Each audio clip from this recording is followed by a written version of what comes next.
Buenos días, soy Sara Bueno, técnica junior de nómina y seguridad social del Departamento Laboral de Benfix de la Oficina de Barcelona. Hoy se ha publicado el Real Decreto Ley 15/2020 de medidas urgentes complementarias para apoyar la economía y el empleo.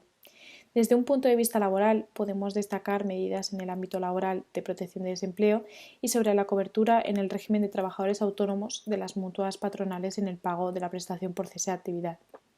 En el ámbito laboral se ha prorrogado 2 meses más el carácter preferente del trabajo a distancia, así como el derecho de adaptación del horario y reducción de la jornada, siendo una medida que va en la línea de seguir garantizando la protección de la salud de los trabajadores y de continuar protegiendo la necesidad de conciliación de la vida laboral y familiar.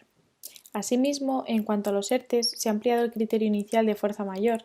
Esto quiere decir que aquellas empresas que desarrollen actividades consideradas esenciales durante la crisis podrán solicitar de forma parcial un expediente de regulación temporal de empleo por fuerza mayor para aquellos departamentos o trabajadores de la empresa que no estén afectados directamente por dicho carácter esencial.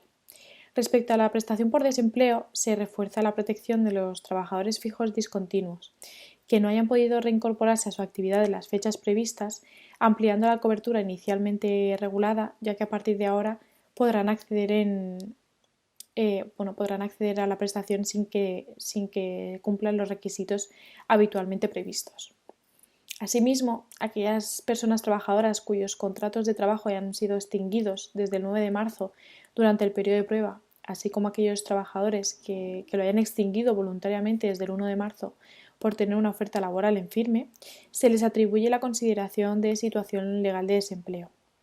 En cuanto a los trabajadores autónomos, se ha establecido que aquellos que antes del mes de junio de 2019 no escogieron una mutua colaboradora con la Seguridad Social para la gestión de determinadas prestaciones de la Seguridad Social y que en estos momentos tienen la necesidad de realizar de forma masiva la solicitud de cese de actividad, pueden optar por una mutua colaboradora con la Seguridad Social al tiempo de solicitar el cese,